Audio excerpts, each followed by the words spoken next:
नमस्कार। आज हम भारतीय खान पान की उस विशाल और कह सकते हैं रंगीन दुनिया में उतर रहे हैं।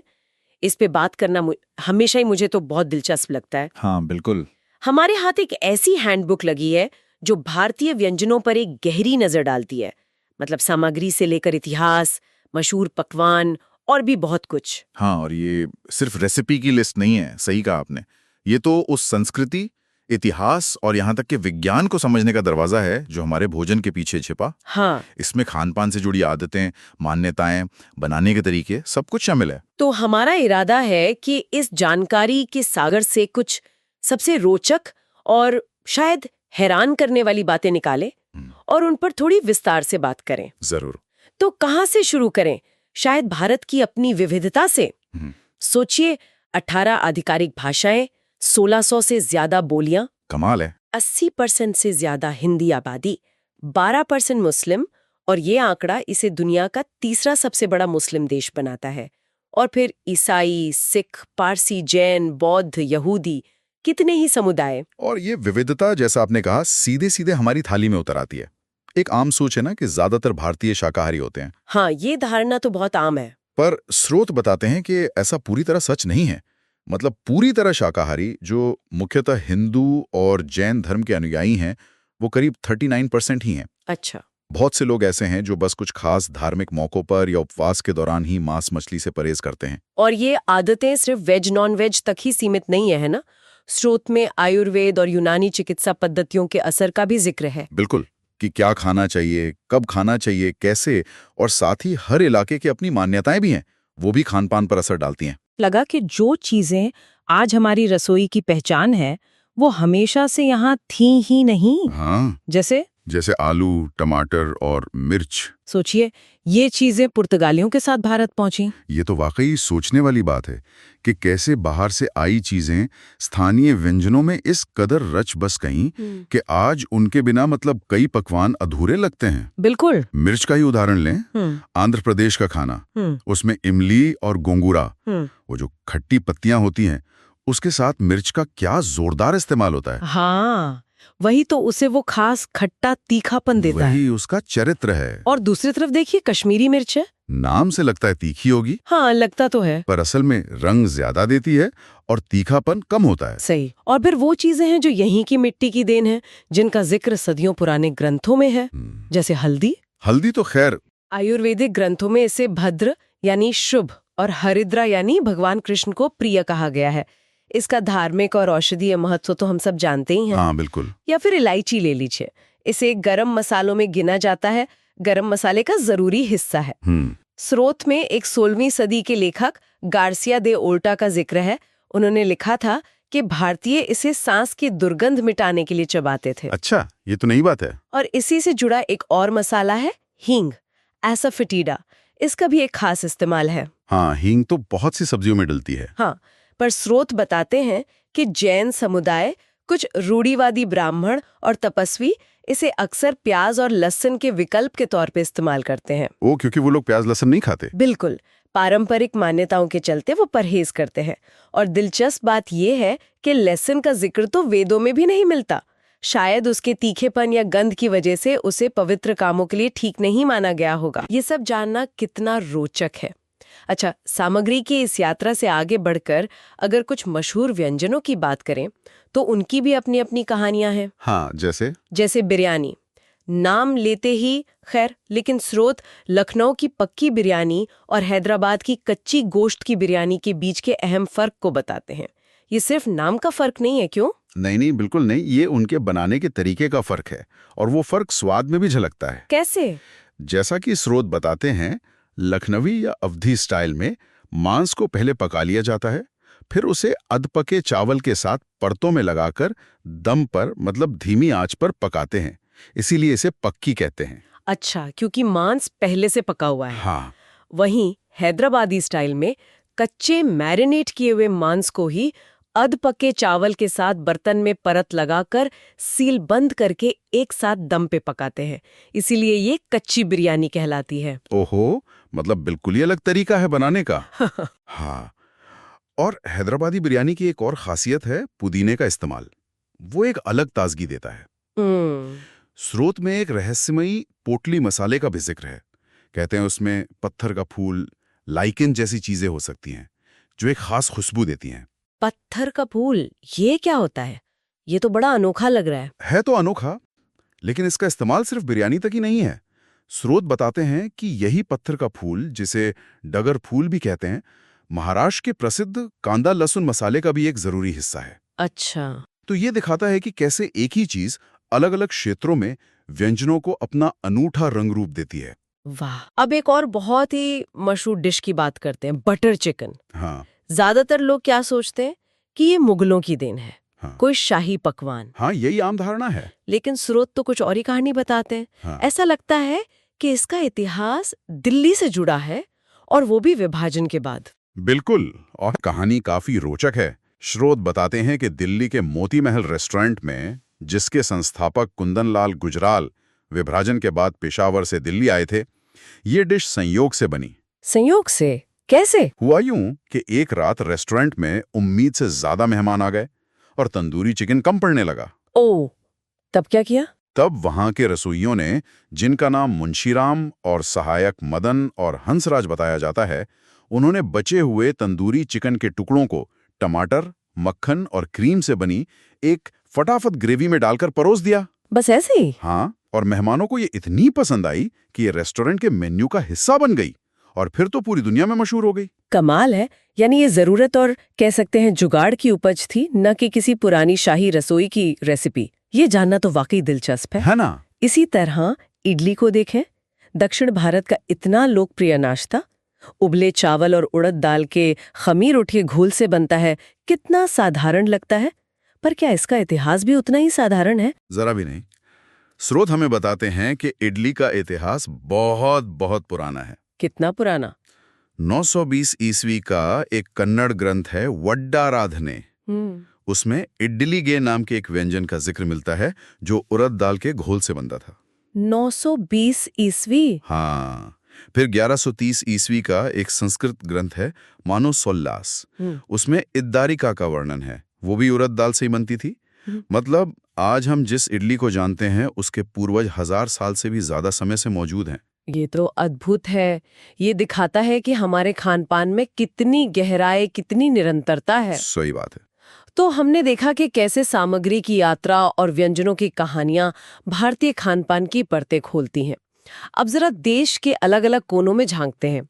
स्रोत भारत के हर क्षेत्र की बात तो नहीं करते, पर पूर्वोत्तर और पश्चिम के कुछ उदाहरण जरूर देते हैं।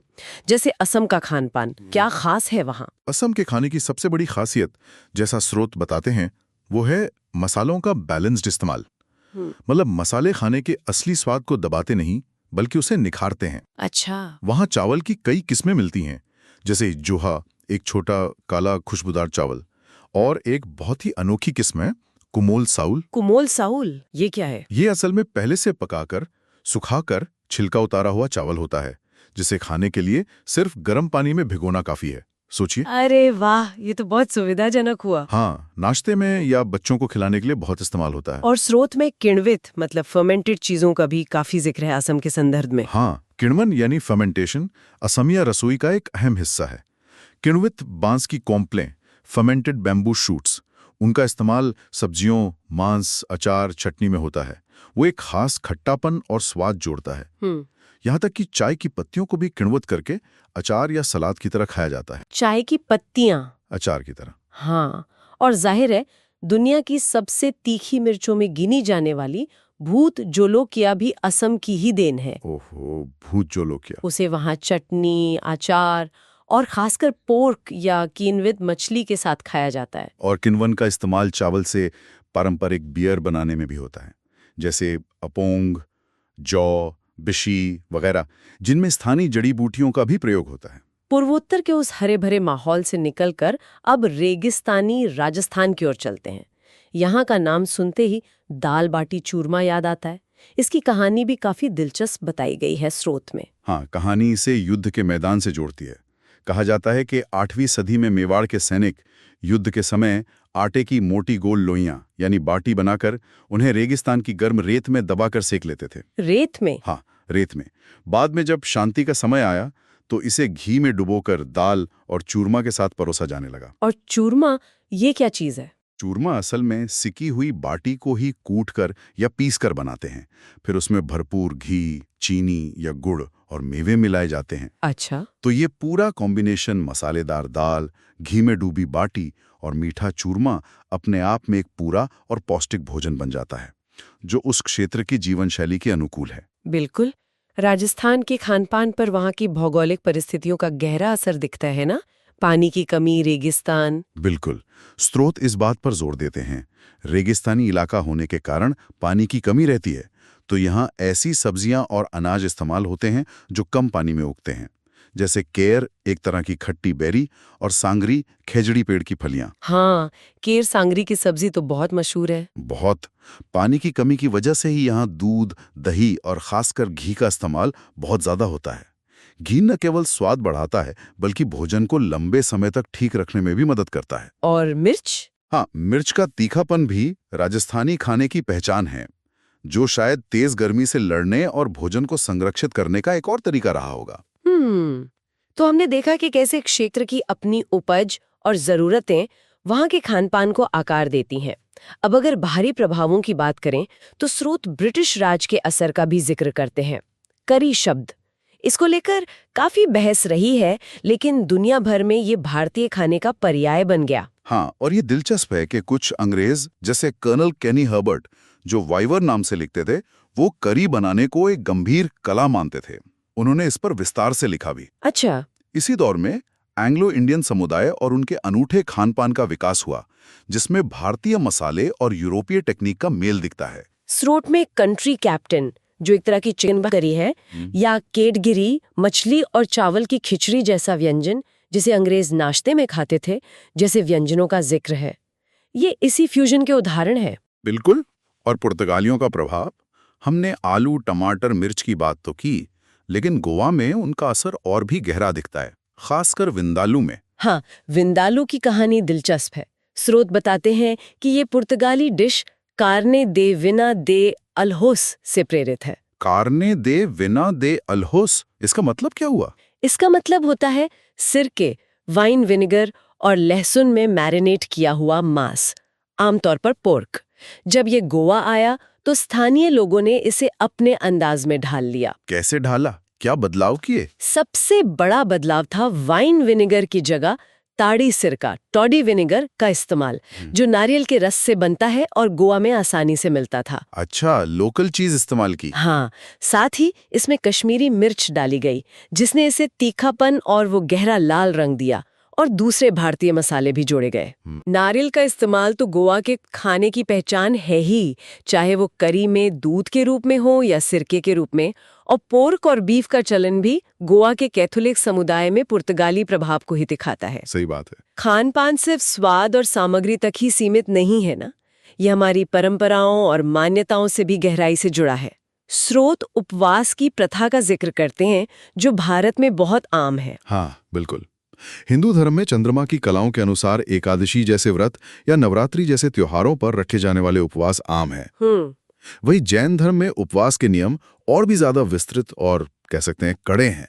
स्रोत बताते हैं कि इसमें कई स्तर हो सकते हैं, सिर्फ पानी पर रहना या फिर हरी सब्जियां, दूध, दही, तेल, फल, नमक, मसाले, चीनी जैसी कई चीजों का त्याग करना। बाप रे! ये सब आत्मशुद्धि और संयम का अभ्यास माने जाते हैं। भोजन से जुड़े शिष्टाचार का भी जिक्र है। हाँ। जैसे पारंपरिक तौर पर एक ही थाली से खाना शेयर करना, बहुत करीबी रिश्तों को छोड़कर, या परोसने वाले बर्तन में अपना चम्मच डालना, जिसे आजकल डबल डिपिंग कहते हैं। हाँ। वो अच्छा नहीं माना जाता था। हालांकि स्रोत ये भी मानते हैं कि शहरीकरण के साथ ये नियम कुछ ढीले पड़े हैं। हाँ, ये तो है। और एक बहुत ही महत्वपूर्ण पहलू है मंदिरों का भोजन। ये अपने आप में एक बहुत बड़ी व्यवस्था है। हाँ, उडुपी का कृष्ण मठ, तिरुपति का वेंकटेश्वर मंदिर, पुरी का जगन्नाथ मंदिर, स्रोत बताते हैं कि ये रोजाना हजारों श्रद्धालुओं को प्रसादीय भोजन उपलब्ध कराते हैं। सोचिए जरा। तिरुपति के लड्डू की तो बात ही अलग है। स्रोत बताते हैं कि इसे बनाने में बेसन, घी, चीनी, किशमिश, काजू, इलायची जैसी चीजें लगती हैं, और इसका अपना जीआई टैग भी है। अच्छा। Geographical indication tag. हाँ। जो बताता है कि ये लड्डू इसी खास क्षेत्र और विधि से जुड़ा है। रोज लाखों लड्डू बनते हैं। लाखों। और पुरी के जगन्नाथ मंदिर में तो 500 रसोइये और 300 सहायक मिलकर मिट्टी के बर्तनों में सैकड़ों किस्म के पकवान तैयार करते हैं, जिसे महाप्रसाद कहते हैं। ये सब मतलब अविश्वसनीय लगता है। बिल्कुल। इसी तरह की सेवा और समानता की एक और मिसाल है लंगर की परंपरा, खासकर सिख गुरुद्वारों में। हाँ, लंगर। अमृतसर के स्वर्ण मंदिर का लंगर तो विश्व प्रसिद्ध है, बिल्कुल। जहां रोजाना बिना किसी भेदभाव के हजारों लोगों को मुफ्त भोजन कराया जाता है। और ये पूरी तरह से स्वयंसेवकों मतलब वॉलंटियर्स द्वारा चलाया जाता है। हाँ, सब्जी काटने से लेकर रोटी बनाने परोसने तक सब सेवादार करते हैं। बिल्कुल। ये सामुदायिक सेवा और बराबरी की भावना का अद्भुत प्रतीक है। तो कुल मिलाकर इस चर्चा से ये साफ है कि भारतीय खानपान एक बहुरंगी तस्वीर है। इसमें इतिहास की परतें हैं, भूगोल का असर है, अलग-अलग संस्कृतियों का मेल है। और साथ ही लोगों की अपनी रचनात्मकता और जरूरतें भी झलकती हैं। हाँ, साधारण सी दिखने वाली सामग्री की अपनी लंबी कहानियां हैं। मशहूर व्यंजनों के पीछे अनसुने किस्से हैं। बिल्कुल। हमने देखा कि कैसे बाहरी चीजें आकर देसी बन गई, कैसे जरूरत ने नए पकवानों को जन्म दिया, जैसे बटर चिकन। कैसे हर क्षेत्र ने अपनी पहचान बनाई, चाहे वो असम के संतुलित मसाले हों या राजस्थान का घी और मिर्च का जोर। पुर्तगाली, ब्रिटिश जैसे बाहरी प्रभावों ने इसे और समृद्ध किया। तो वहीं उपवास, मंदिरों के प्रसाद और लंगर जैसी परंपराएं हमारी गहरी सांस्कृतिक जड़ों को दिखाती हैं। सही कहा, ये सिर्फ पेट भरने का मामला नहीं है, ये हमारी पहचान का, हमारी कहानी का हिस्सा है। बिल्कुल। ये सब जानने के बाद मेरे मन में एक ख्याल आ रहा है। क्या किसी व्यंजन के इतिहास, उसकी सामग्री की कहानी या उसके बनने के पीछे के संयोग को जानने के बाद उसे खाने का अनुभव बदल जाता है? क्या दाल बाटी खाते हुए मेवाड़ के सैनिकों की कल्पना करना या बटर चिकन का स्वाद लेते हुए मोती महल की उस रात को याद करना हमारे अनुभव में कुछ और जोड़ देता है? क्या लगता है? ये सोचने के लिए एक दिलचस्प नुक्ता है। शायद जानकारी स्वाद के अनुभव को और गहरा बना देती है, उसे सिर्फ जुबान तक सीमित ना रखकर हमारे मन और हमारी समझ से भी जोड़ देती है। हो सकता है। हमें उम्मीद है कि भारतीय खानपान की दुनिया में यह सफर सुनने वालों को दिलचस्प लगा होगा और कुछ नई जानकारी मिली होगी। हाँ, उम्मीद तो यही है। क्या ये चर्चा उपयोगी लगी? क्या समझाने का ये तरीका पसंद आया? हमें जरूर बताइएगा कि आपको ये कैसी लगी और हम इसे आपके लिए और बेहतर कैसे बना सकते हैं। आपके विचारों का इंतजार रहेगा।